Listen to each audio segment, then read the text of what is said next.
pessoal, sejam bem-vindos a mais uma aula de Física 1 do curso de Projetos Mecânicos da FATEC Pindamonhangaba.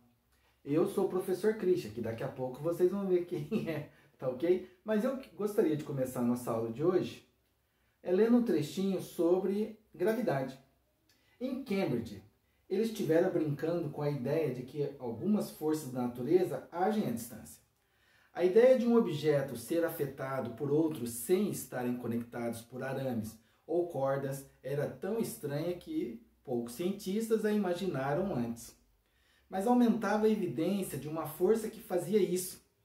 A força que mantém os planetas em suas trajetórias, por exemplo. Havia definitivamente uma atração estranha entre os objetos, invisível a olho nu. Newton se perguntava de que maneira podiam os planetas ficar orbitando em torno do Sol e a Lua em torno da Terra. Não havia cordões sustentando a Terra e a Lua juntas. Então, como poderia essas coisas acontecer? A não ser que alguma força desconhecida e invisível estivesse em ação. Quando a maçã caiu da árvore no jardim de sua mãe e aterrissou na sua cabeça, na cabeça do jovem gênio, Isaac Newton soube que aquela maçã havia sido atraída para a Terra, pela mesma força invisível que segurava os planetas e a Lua em suas órbitas. A força da gravidade. A Terra estava exercendo uma força de atração sobre a maçã e puxou-a para si, da mesma forma que o Sol a exerce sobre os planetas e a Terra sobre a Lua. Mas se for esse o caso, por que os planetas não se espatifavam, ao encontro do Sol? Nem a Lua se despedaçava de encontro à Terra, da mesma forma como havia acontecido com a maçã de encontro ao chão. Pessoal, tudo bem com vocês? Sejam bem-vindos à nossa aula de Física 1 no curso de Projetos Mecânicos da FATEC Pindamonhangaba, como eu já disse. E hoje, nós vamos dar continuidade às leis de Newton. Nós já discutimos a primeira lei de Newton, que é a lei da inércia. E a lei da inércia ela tem duas partes importantes. A lei da inércia diz que se um corpo estiver em repouso, ele tende a permanecer em repouso. Ponto. E a segunda parte da lei da inércia é o seguinte: se o corpo permanece em movimento. Se um corpo está em movimento, ele permanece em movimento. Até que seja submetido a uma ação externa. O que significa essas duas partes? Significa que, na hora que você analisa um objeto em repouso, como eu coloco aqui o objeto em repouso, tanto o objeto como o trígono, ele vai ajudar a gente a discutir a segunda lei de Newton hoje. Mas já discuto o nosso objeto. Nós temos um objeto, ele está em repouso. De acordo com o nosso sistema de referência, a origem dos espaços e em relação ao trígono, o nosso objeto está em repouso. Porque a gente não observa deslocamento em relação ao tempo. Então, esse objeto está em repouso. A partir disso, se para ele continuar em repouso, a sua situação, a condição de objeto tem que favorecer essa situação, dele estar em repouso. Primeiro, a gente caracteriza justamente o deslocamento em função do tempo, se tem algum elemento de movimento envolvido. E a gente observa que velocidade e deslocamento igual a zero. Ele não sai da sua posição. Mas não só isso. Não é só deslocamento e velocidade que a gente analisa, mas as forças envolvidas. Porque a condição principal é você avaliar o processo, avaliar o sistema e verificar se tem alguma força envolvida. E você olhando o caixote sobre o plano, o trígono aqui olhando para o objeto, o que dá para a gente observar? Que não tem nenhuma força aplicada? Não tem nenhuma força aplicada? Como não tem nenhuma força aplicada? Tem sim. Tem a força-peso, puxando o objeto para baixo, e tem uma força de reação normal né, equilibrando a força-peso, por isso que você não vê o objeto afundando no plano e você não vê o objeto saindo do plano. Então, se você tem, né, vou fazer um desenho aqui da nossa caixinha, sobre aquela superfície. Na direção horizontal, não tem nenhuma força sendo aplicada. E na direção vertical, eu tenho a força-peso, sim, eu tenho a força-peso, que é a massa vezes o g da gravidade, puxando todos os objetos para o centro da Terra. Como o objeto não afunda no plano, eu tenho uma reação normal do objeto ao plano, do plano em relação ao objeto, fazendo com que apareça uma força de mesma intensidade, mesma direção vertical, só que sentido oposto. E na hora que você analisa essas duas forças, a força-peso é igual à força normal. Isso significa que você pode avaliar que a força-peso menos a normal é igual a zero. Aqui, ó. A somatória das forças envolvidas no processo é igual a zero. Somatória das forças, ou força resultante, é igual a zero. Significa que o objeto, em relação ao eixo vertical, ele não está em movimento, né? Agora, a gente tem que caracterizar não só o eixo vertical, mas o eixo horizontal. Somatória das forças não quer dizer que o objeto não esteja em movimento. O que a gente tem que caracterizar é deslocamento e velocidade. Mas força ajuda no deslocamento que a gente vai ver aqui hoje. Tá ok? No eixo horizontal, não tem nenhuma força sendo aplicada ao nosso objeto. E o nosso objeto aqui não está em movimento. Então vamos caracterizar a posição do nosso objeto nesse ponto. No ponto A.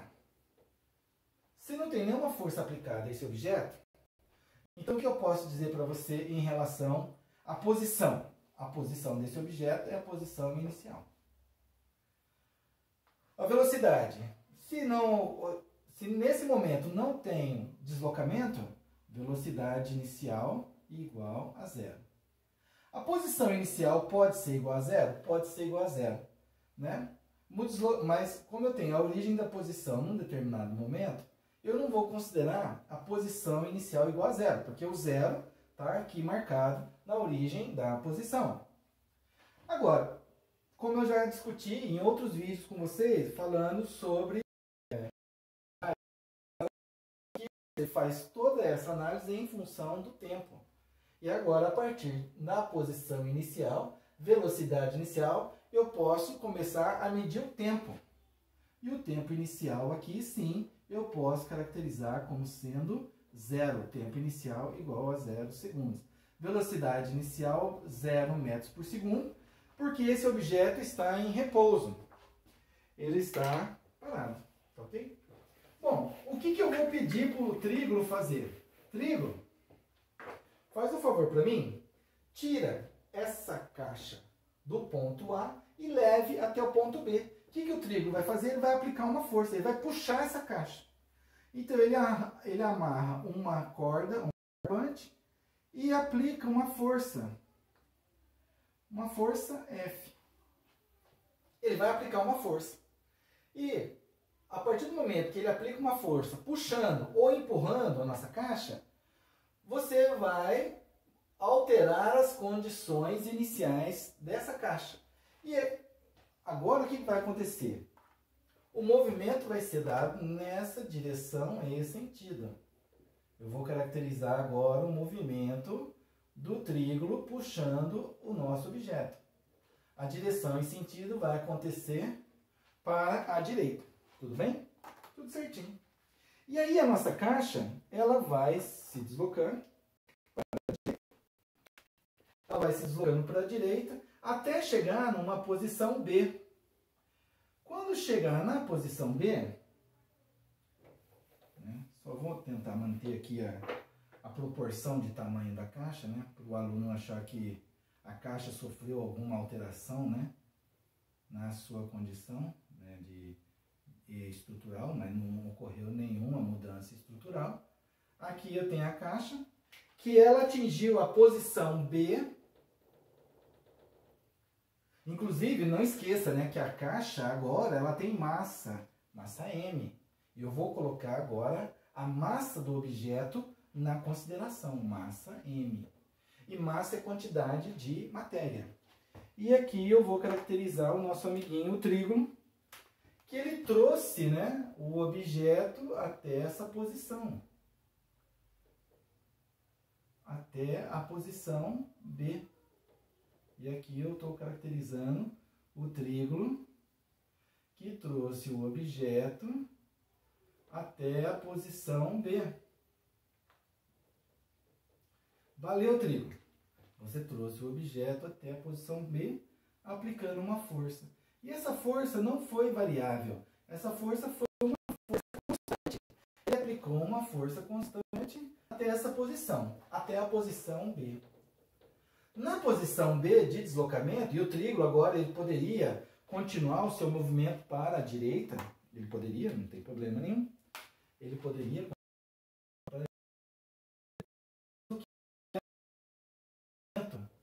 da posição inicial até a posição final, perfeito? Da posição inicial até a posição final. Outra coisa que aí então a gente vai caracterizar direitinho.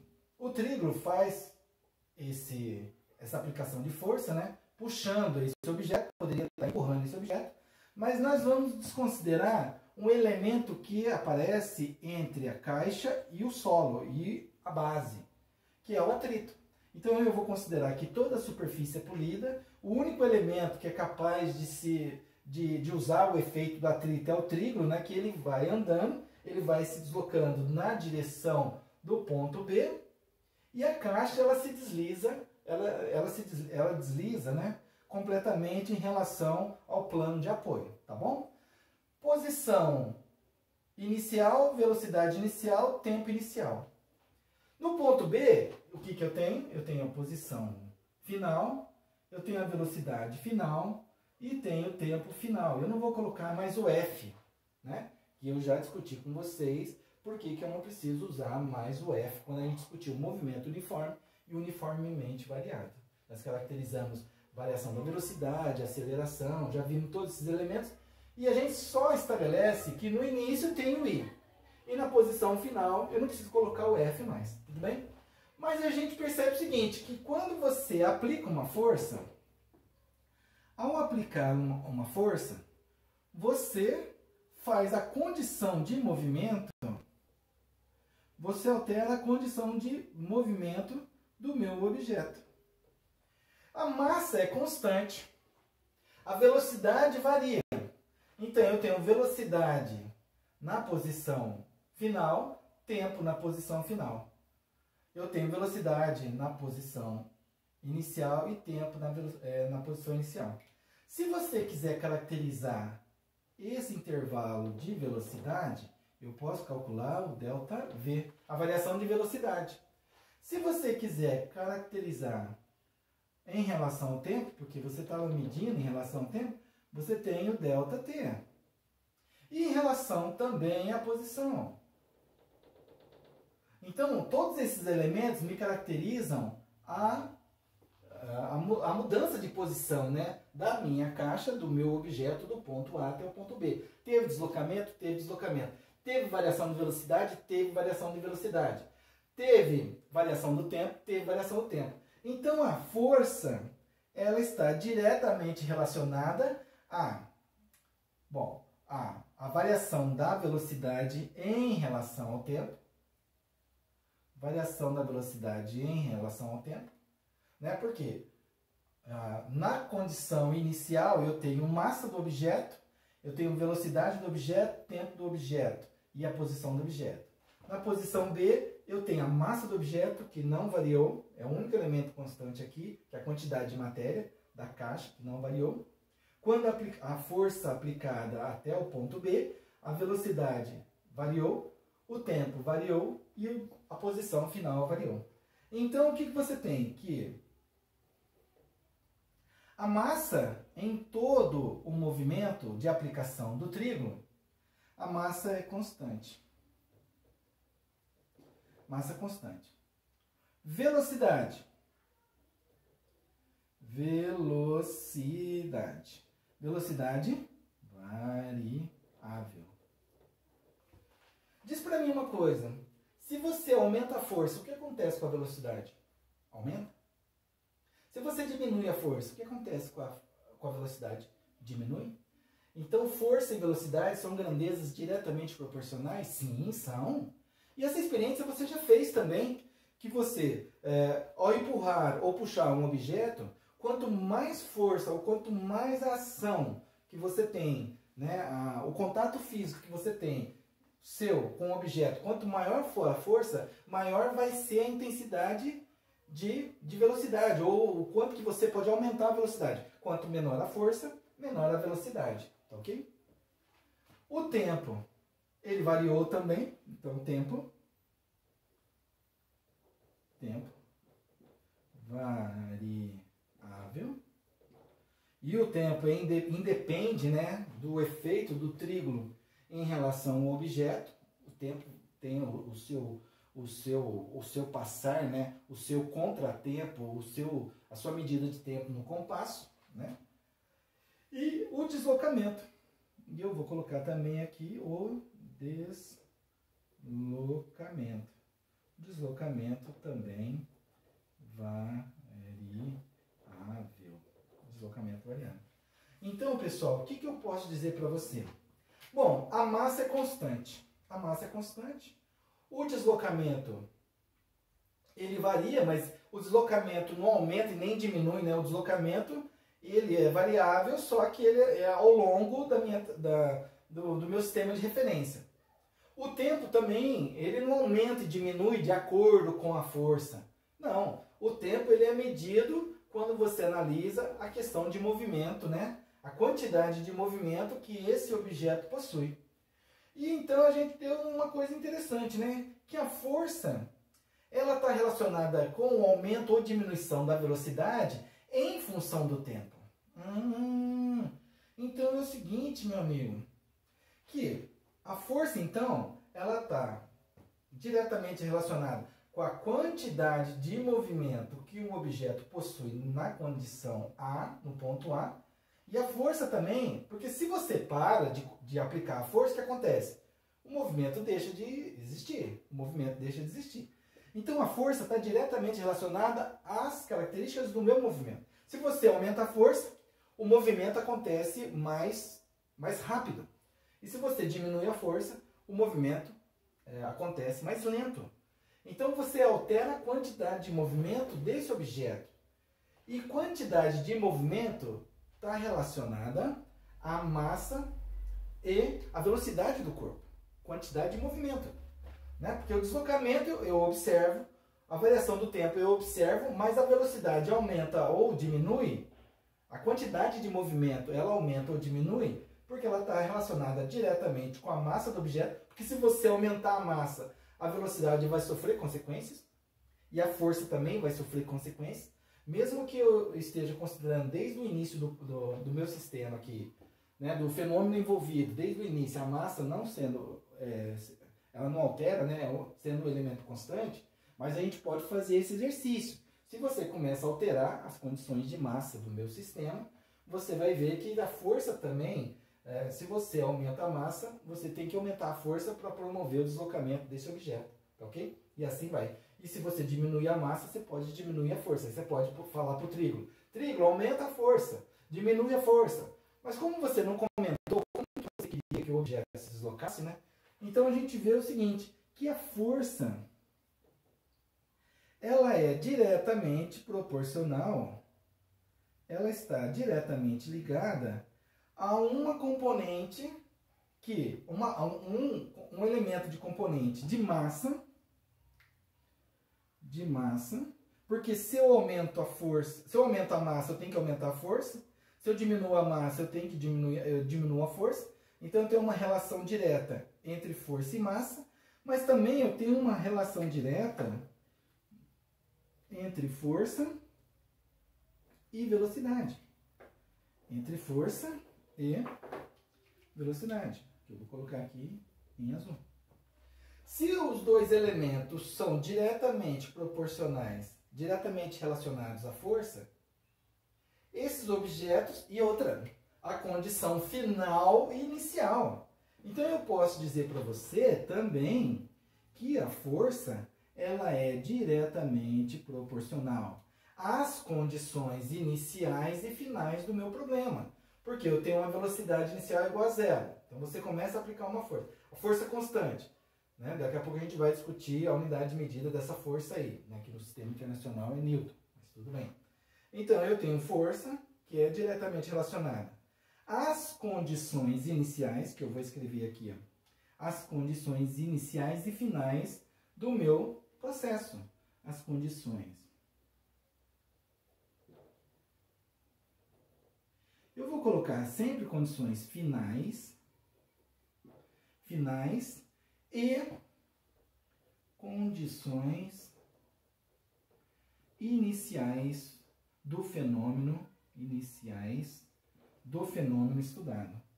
Por quê? Porque eu tenho um delta.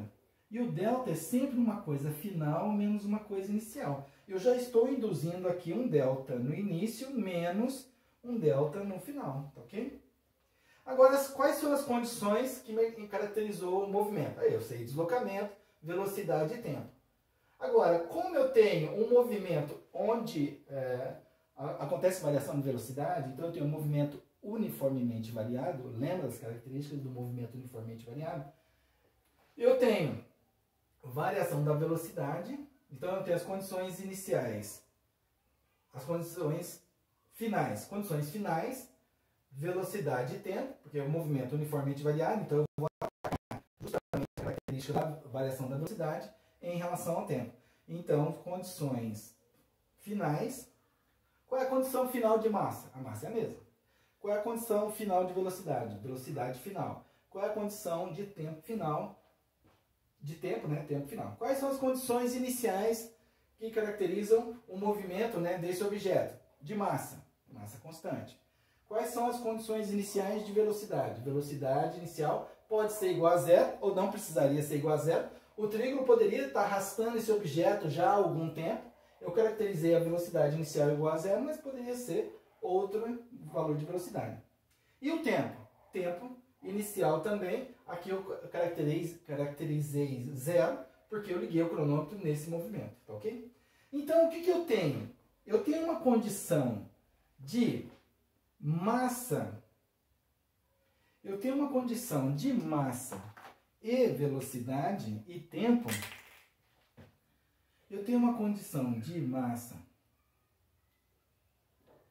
velocidade e tempo final. A massa é constante, é a mesma. E tem as condições de massa, velocidade e tempo inicial. A massa, eu posso colocar massa final e massa inicial, mas é o mesmo valor da massa. Eu ainda não quero discutir com vocês a condição em que a massa é variável, porque existe essa condição de que a massa é variável, tá bom? Então a força, eu vou escrever aqui para vocês, olha. A força, então, está diretamente relacionada com as condições finais, massa, velocidade e tempo, as condições finais do meu processo, menos, como referência, né? Opa, eu vou escrever em outra cor aqui. Eu vou colocar em azul. As condições de massa, velocidade final, velocidade inicial, velocidade final, tempo final, menos as condições iniciais de massa, velocidade inicial, tempo inicial. Ok? Agora, dá para eu fazer uma associação desses três elementos ao mesmo tempo, né? Porque o que eu vou fazer? Velocidade final e tempo. Então, dá para eu caracterizar a velocidade final e o tempo. Velocidade inicial e o tempo. Isso daqui você já deve estar associando, né, com a aceleração. Eu sei que você já está associando com esse elemento aí. Então, eu vou falar o seguinte, que força, ela é proporcional às condições de massa, porque se eu aumento a massa, eu tenho que aumentar a força. Se eu diminuo a massa, eu diminuo a força. Vezes são grandezas diretamente proporcionais. Velocidade final velocidade final dividido pelo tempo. Dividido pelo tempo. Menos a massa, que é a mesma, né? Mas ela poderia ser variável, né? Vezes a velocidade inicial dividido pelo tempo inicial. Ah, então calma aí. Condições finais, condições iniciais. Christian, mas você pode passar um traço de fração em todo o conjunto? Posso. Porque o menos aqui dá variação da massa. Eu não tenho variação da massa. Mas eu tenho variação da velocidade e variação do tempo. Então, o que o Christian pode fazer? Ele pode escrever assim, ó, que agora fechando a equação, né? Que a força, na verdade, ela é igual a condição de massa inicial, velocidade inicial, velocidade final, massa final, velocidade final, tempo final, dividido pelo tempo. Porque esse sinal de fração, na verdade, na multiplicação e divisão, todo o conjunto, está todo mundo unido no mesmo conjunto, né? Massa final, massa inicial, né? Que é a mesma massa do final, velocidade inicial dividido por tempo inicial. O que dá para a gente fazer aqui? A massa é um elemento comum nas duas partes da minha equação. A massa é um elemento comum. Ah, e outra coisa. Massa vezes velocidade, eu vou caracterizar esse elemento primeiro. Massa vezes variação de velocidade, isso daqui significa, ou ele é representado como quantidade de movimento. A quantidade de movimento que um objeto possui na condição final é a massa vezes a velocidade final. É a quantidade de movimento que um objeto possui no ponto final. É a sua massa vezes a sua velocidade em relação ao tempo. Qual é a quantidade de movimento que eu tenho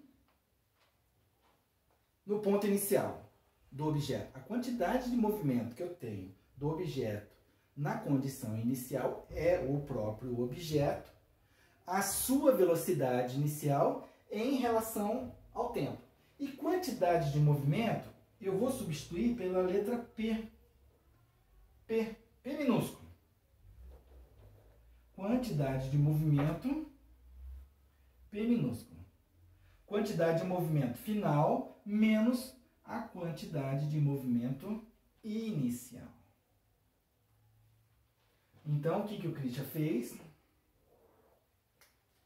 Eu escrevi que P final, quantidade de movimento final, é a massa vezes a massa final, que é a mesma, né? Vezes a velocidade final.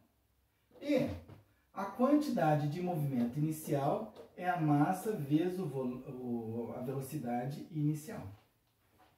Então, você concorda comigo que força, então, é igual a quantidade de movimento final dividido pelo tempo, menos a quantidade de movimento inicial dividido pelo tempo inicial. Christian, mas final e inicial, você não poderia escrever assim, ó, um único traço de fração, tempo final menos tempo inicial, dividido na fração, né? E quantidade de movimento final menos quantidade de movimento inicial. Na verdade, eu poderia já ter traçado o traço de fração único nos dois elementos aqui, tá ok? Então, eu tenho que força é igual. Tudo que for final menos inicial é delta. Tudo que for final menos inicial é delta. Como eu tenho delta S como deslocamento, é a posição final menos inicial. Variação da velocidade é a velocidade final menos inicial. Variação do tempo é o tempo final menos inicial. Variação da quantidade de movimento é a quantidade de movimento final menos inicial. E a quantidade de movimento, ΔP, dividido pela variação do tempo, delta Tzinho, né? Pessoal, essa equação que eu defini aqui com vocês é a segunda lei de Newton, ou princípio fundamental da dinâmica. Segunda lei de Newton, ou princípio fundamental da dinâmica, PFD, princípio fundamental da dinâmica. Newton, ele relacionou a força com a quantidade de movimento do objeto. O trígono, ele entendeu essa situação, porque ele aplica uma força e ele altera a quantidade de movimento de um objeto. E essa variação, a força, ela está envolvida, né, com essa variação da quantidade de movimento que acontece em um objeto quando você aplica uma força. Newton, no seu livro Princípio, ele escreve essa equação, que força é igual a variação da quantidade de movimento em função do tempo. Ele não fala em delta, porque Newton, ele analisava o processo instantaneamente. Mas eu não discuti velocidade instantânea com vocês, então eu não posso falar em grandezas infinitesimamente pequenas.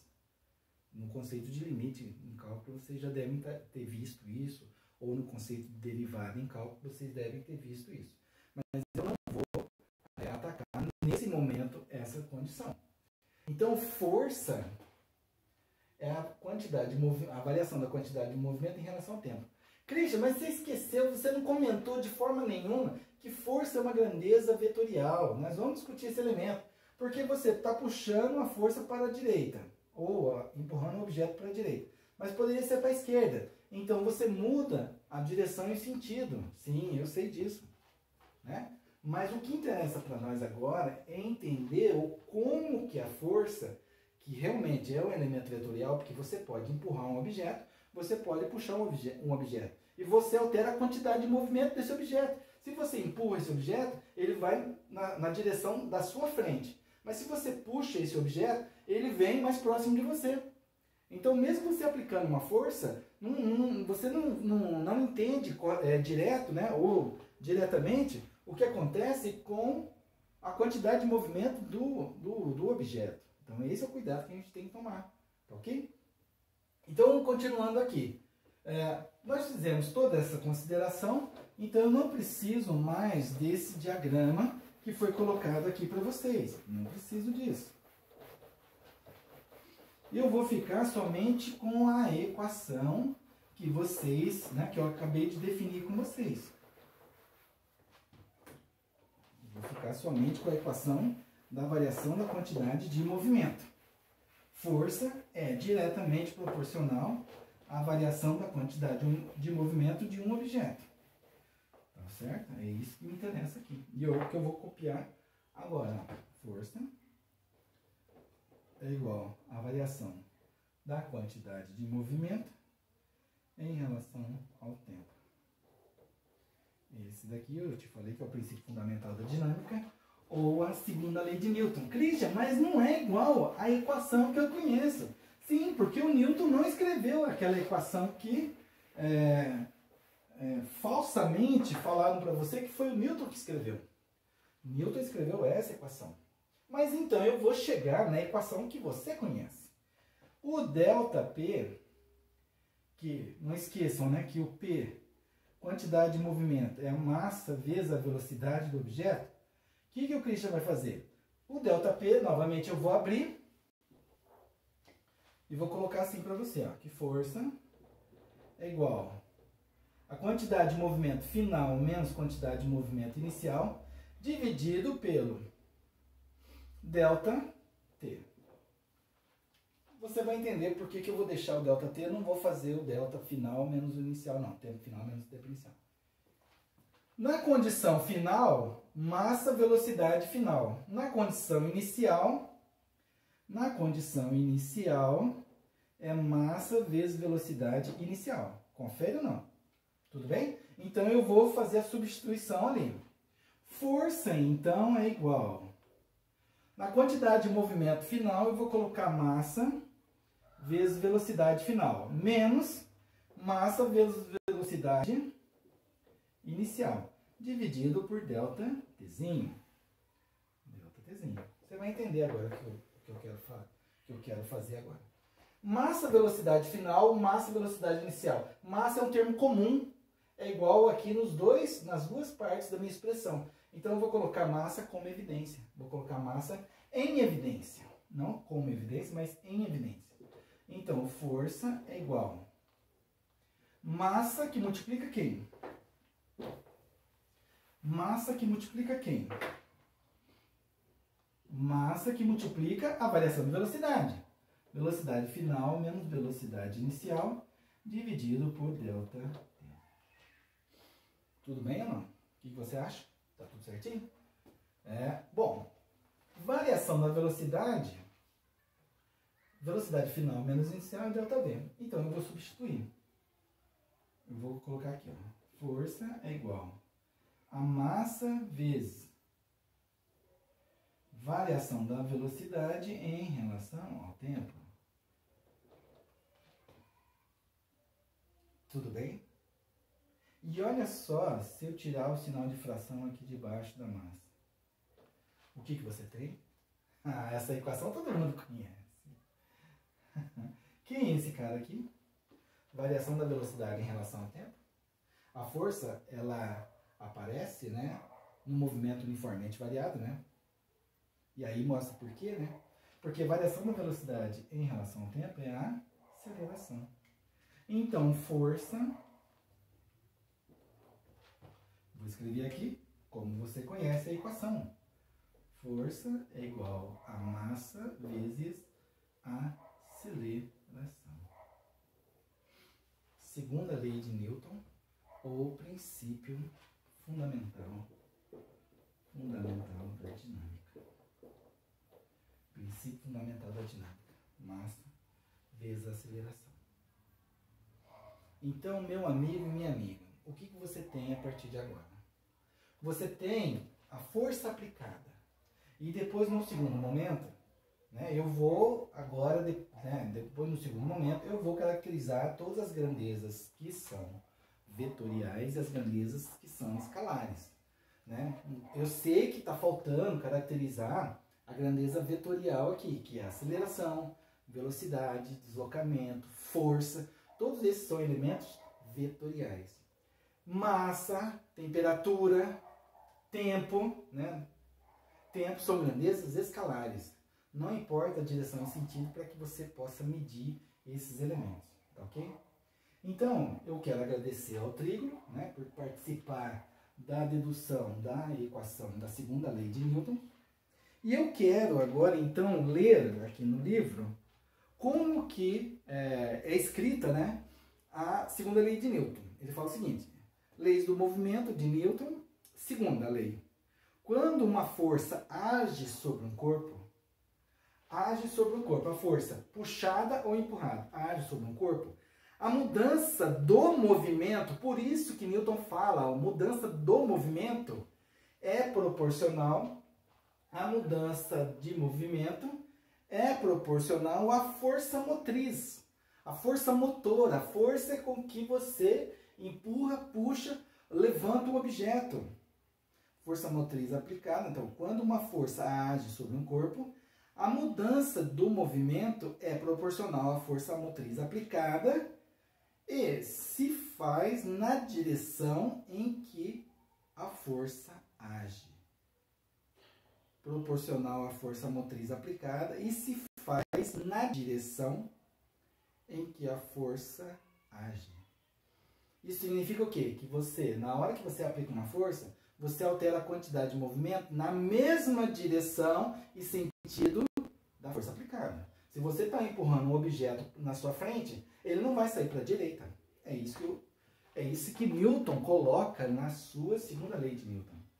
Se você aplica uma força aplicada a uma massa, você altera a condição de movimento desse objeto. Só que essa alteração acontece na mesma direção e sentido da força aplicada.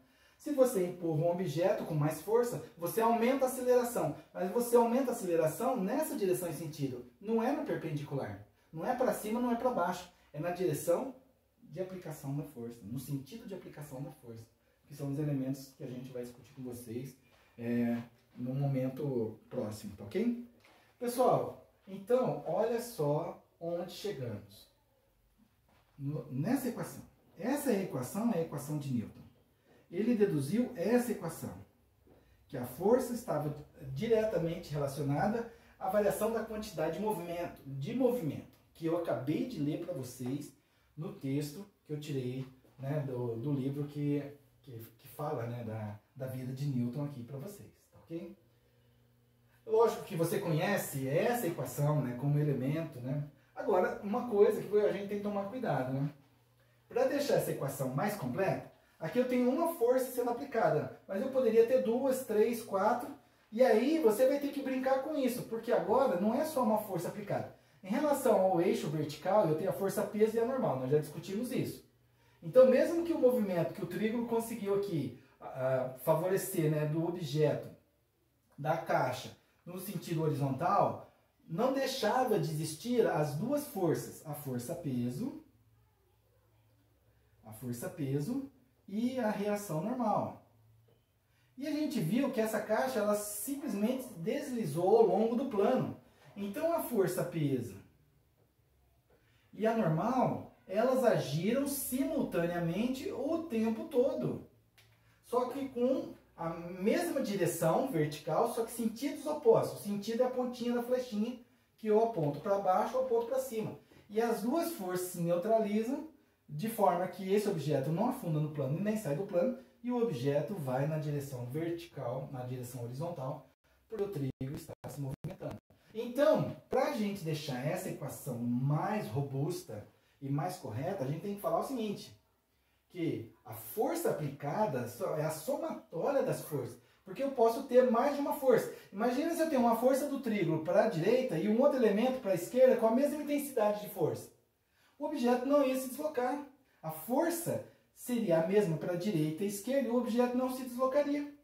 Então ele ficaria em repouso. Tanto no eixo, a força resultante no eixo vertical, como a força resultante no eixo horizontal, elas iam se equilibrar e iriam se anular. Então a segunda lei de Newton, ou o princípio fundamental da dinâmica, ela diz o seguinte, que a somatória das forças, ou a força resultante, sim, é igual a massa vezes aceleração. E é essa equação mais completa é que nós vamos usar no curso agora, a partir de agora, tá certo? Então é essa a equação que a gente vai usar, somatória da força, ou da força resultante, né? Eu tenho, aqui eu posso brincar, F1, F2, F3, F4, duas forças para a direita e uma para a esquerda, ou 10 forças para a direita e 5 para a esquerda, aí a somatória dessas forças positivas, se eu falo que o movimento é positivo para a direita, então a velocidade para a direita é positiva, a força para a direita é positiva, o deslocamento para a direita é positivo, mas se o movimento fosse para a esquerda, então o deslocamento seria negativo, a velocidade seria negativa, a força seria negativa. Então você agora tem que cuidar da orientação do valor numérico da força, da unidade medida, né? O valor numérico da força e a unidade medida. Você precisa da direção da força, né? Muito cuidado nisso. E quando eu falo em direção, eu falo somente horizontal, eu falo somente vertical, ou eu falo o eixo norte-sul, sul-norte, ou leste-oeste, oeste-leste. Agora, a direção é para onde aponta a minha flechinha. Para a direita, horizontal para a direita. 10 newtons, horizontal para a direita. Grandeza vetorial. Já estou começando a discutir a grandeza vetorial com vocês. 10 newtons, horizontal, menos 10 newtons. Então, o trígono, ao invés de trazer o objeto para a direita, ele estaria levando o objeto para a esquerda. E eu poderia falar assim, a força de 10 newtons vertical para cima. Então, o trígono, ao invés de estar puxando essa caixa, ele estaria levantando essa caixa. Eu poderia dizer para você uma força horizontal, uma força vertical, desculpa, uma força vertical para baixo. Então o trígolo estaria pressionando essa caixa ao solo. Então o deslocamento vai na direção da força resultante. É igual a massa vezes a aceleração. Que a gente vai discutir com vocês esses elementos direitinho depois, colocando, né, como grandezas vetoriais e como grandezas escalares, tá bom? Bom, o que nós vamos fazer agora? Nós vamos fazer exercício. Nós vamos pegar a nossa listinha, a nossa lista de exercício, a lista 5 de exercício, né, que fala das leis de Newton, e o Christian vai fazer o exercício número 9, tá ok? Então, eu vou fazer uma aplicação direta das leis de Newton, né, segunda lei de Newton, em um exercício para a gente começar a exercitar e começar a entender como que acontece, né, esse efeito, né, ou acontece o fenômeno analisado, né, como é que eu caracterizo o fenômeno analisado através da segunda lei de Newton, ou princípio fundamental da dinâmica, ok? Então, vamos lá. Só vou melhorar um pouquinho aqui. Eu vou fazer o exercício número 9, tá bom, pessoal? Então, por favor, prestem atenção no exercício que eu vou ler aqui. Ele fala o seguinte. Aí ele me dá um objeto, então, resolução de exercício. Resolução de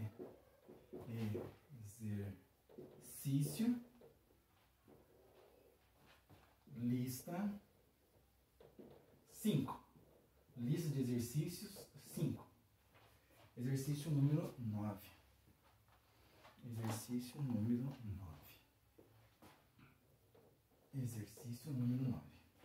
E ele me dá já de cara o objeto.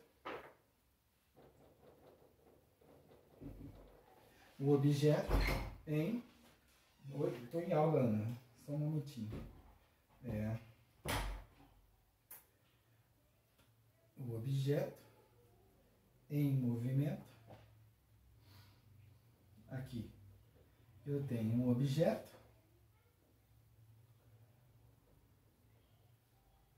um carrinho de massa M, eu tenho o trígolo, o nosso parceirinho aqui, o nosso amiguinho, ele vai agora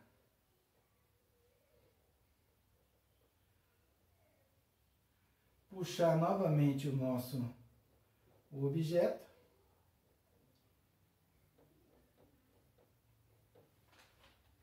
Ele vai aplicar uma força. Ele vai aplicar uma força F, puxando esse objeto, o carrinho. Ok? Então ele me dá a condição do exercício. Ele fala o seguinte: uma força de 12 newtons, um F igual a 12 newtons, é aplicada a um corpo de massa 2 kg. 2 kg. Letra A.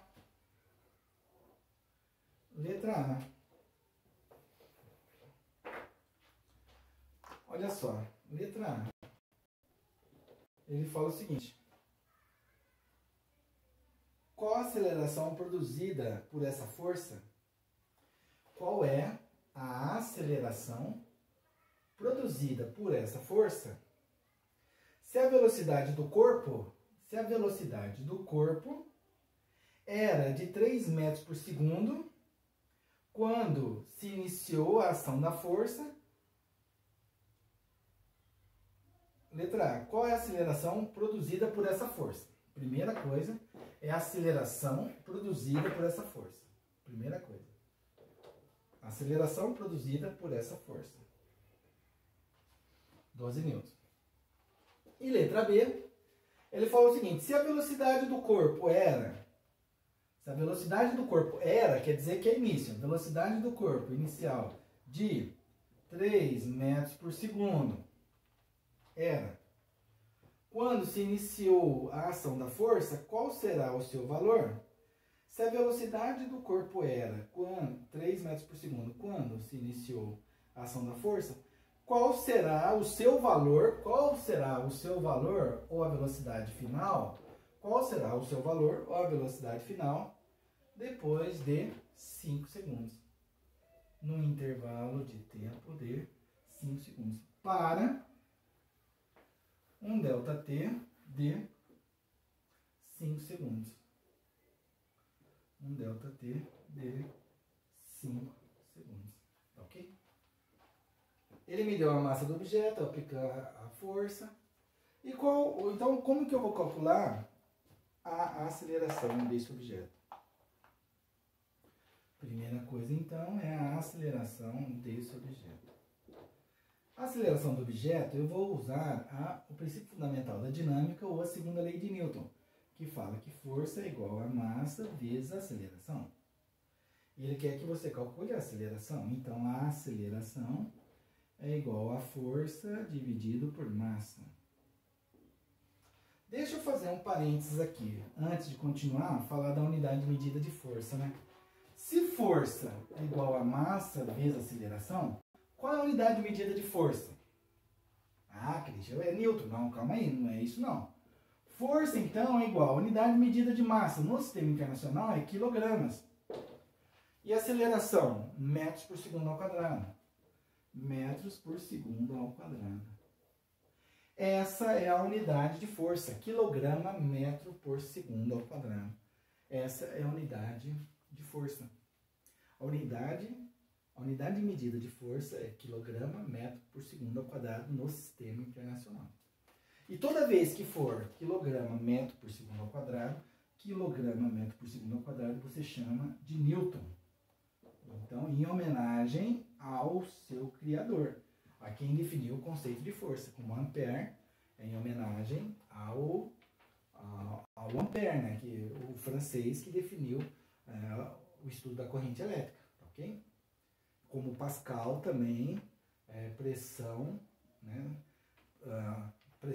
num vaso, né, na pressão atmosférica, né, num sistema de pneumático, né, então você tem a pressão em Pascal. Então o Pascal, o Newton, o Watts, Coulomb, todos esses nomes, né, de alguns cientistas, o Ampère, como eu falei agora há pouco, né, são nomes em homenagem ao cientista que estudou aquele fenômeno e a unidade de medida no sistema internacional. Então, quando você tem Newton, o que eu vejo é quilograma metro por segundo ao quadrado, é quilograma metro por segundo ao quadrado. Então, muito cuidado nessa hora, na hora de você caracterizar a unidade de medida, né? Então, a aceleração, que é força dividido por massa, então a força de 12 newtons, e a massa de 2 quilogramas. 2 quilogramas. Christian, eu vou colocar a unidade de medida aqui para discutir com vocês que a unidade de aceleração é metros por segundo ao quadrado, né? Então, olha, 12 dividido por 2, a aceleração é de 6. 6 o quê? Newton. Vamos discutir a unidade de medida? Olha só, Newton por quilograma.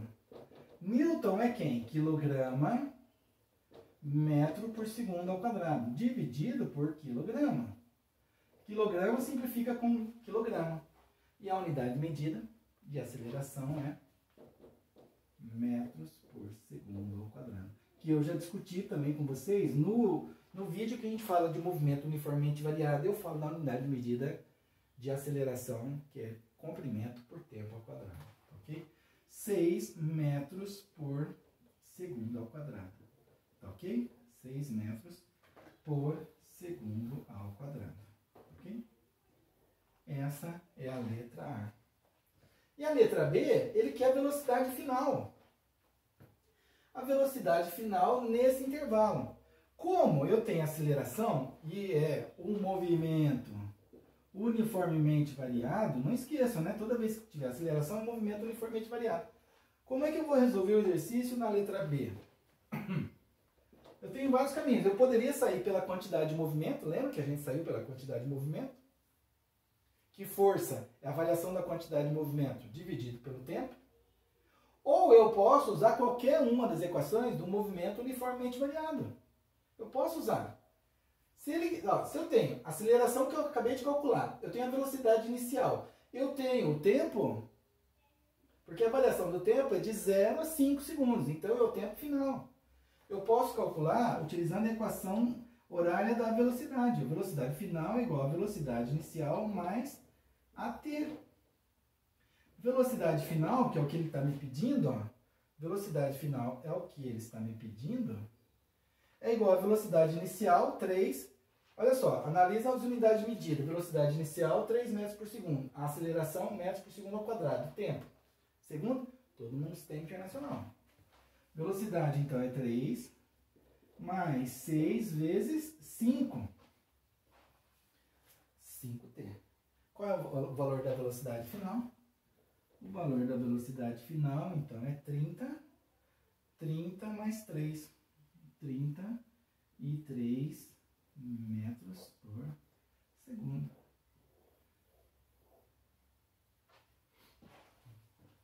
Metros por segundo.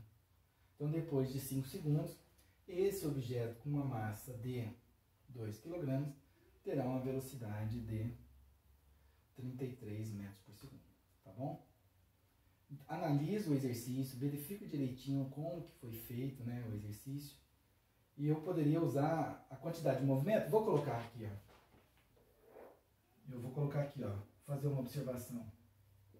Utilizando a quantidade de movimento. Que força é igual à variação da quantidade de movimento dividido pelo ΔT. Então, força é igual a massa vezes velocidade final menos velocidade inicial, dividido pela variação do tempo. Então, olha só, eu vou pegar a variação do tempo, passar multiplicando, e a massa passar dividindo. Você confere comigo? É isso mesmo, né? Eu vou isolar a velocidade final. Velocidade final menos velocidade inicial é igual, então, a força vezes variação do tempo, dividido pela massa. Para você não se confundir, eu vou substituir todos os valores, porque eu tenho todo mundo. Velocidade final igual a velocidade inicial. A minha velocidade inicial de 3 metros por segundo, que é igual a força. Qual é a força aplicada? 12 newtons. 12 newtons vezes o tempo, 5, dividido pela massa, 2. Então, eu vou pegar a calculadora agora. Então, eu tenho o seguinte. Velocidade menos 3 é igual. Você viu que eu usei a quantidade de movimento aqui, a equação do movimento uniformemente variado, mas eu estou usando a equação da quantidade de movimento para te mostrar que dá o mesmo resultado. Olha lá, eu tenho 12 vezes 5 dividido por 2. 30. Menos 3 vai para lá, mais 3. Então, a velocidade é igual a 30 mais 3. A velocidade final é de 33 metros por segundo. Ah, deu o mesmo resultado. Mas tinha que dar o mesmo resultado. Eu te mostrei outro caminho para você calcular o mesmo valor da velocidade pedida. Aqui, por que eu fiz esses dois caminhos? Porque no primeiro caminho eu não usei a grandeza massa. Eu não usei a grandeza massa. Então poderia gerar alguma dúvida, mas se ele usar a massa, a força, vai dar algum problema? Não deu. Aqui, ó, deu 33 metros por segundo, ok? Pessoal, dá uma olhadinha. Primeira coisa, no fenômeno avaliado, no fenômeno observado. O trígono estava puxando um objeto. Eu pedi para ele puxar o objeto da posição A até a posição B. Beleza. Caracterizei todos os elementos das condições iniciais. Ponto A. Posição inicial, velocidade inicial, tempo inicial. Depois, quando chegou no ponto B, caracterizei os elementos de movimento. Posição final, velocidade final, tempo final. A massa constante do objeto sendo o mesmo. Tá ok? Depois, o que eu fiz? analisei que a força estava relacionada diretamente com a quantidade de movimento daquele corpo. Então o triângulo estava puxando o objeto, a força aplicada, ela era diretamente relacionada à quantidade de movimento daquele objeto. E eu caracterizei que MV é quantidade de movimento. MV é quantidade de movimento. Como eu coloquei aqui, ó, P é igual a MV, final e inicial, né? Então, a gente caracterizou isso para vocês, né? Coloquei aqui, né, ó, P é igual a MV. Isso daqui eu já tinha caracterizado com vocês. Final, massa final, velocidade final. Mas a massa é a mesma. Inicial é a massa inicial, velocidade inicial. Mas a massa é a mesma.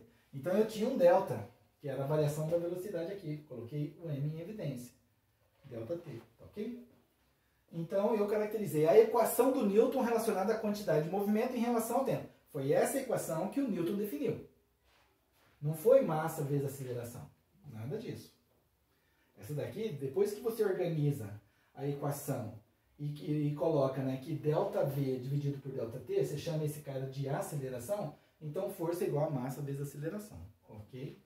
Mas o Newton estava mais preocupado com a força de interação, né, a força de interação em relação, né, à quantidade de movimento daquele objeto. E ele coloca aqui, ó, aqui no livro. Quando uma força que age sobre um corpo, a mudança do movimento é proporcional à força motriz, à força aplicada, e se faz na direção em que a força age. Presta atenção no fenômeno que eu acabei de colocar para vocês, nas unidades de medida, nas grandezas que foram avaliadas. Você pega os dados do seu exercício, aplica as ferramentas adequadas, as equações de forma adequada. Se tem aceleração, então você pode caracterizar pelo movimento uniformemente variado ou pela quantidade de movimento.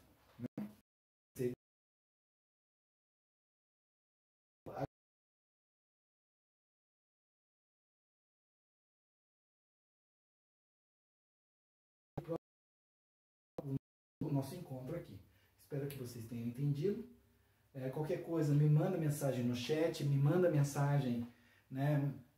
Como eu falei para vocês, se no chat, se é por e-mail, se é sinal de fumaça, se é sinal de luz, alguma coisa nesse sentido, por favor, me manda as suas dúvidas que eu vou te ajudar com o maior prazer, tá bom? Muito obrigado pela presença de vocês, pela atenção de vocês, tá ok? E até a nossa próxima aula, tá ok? Um grande abraço para vocês e até a nossa próxima aula. Tchau, tchau. Um abraço.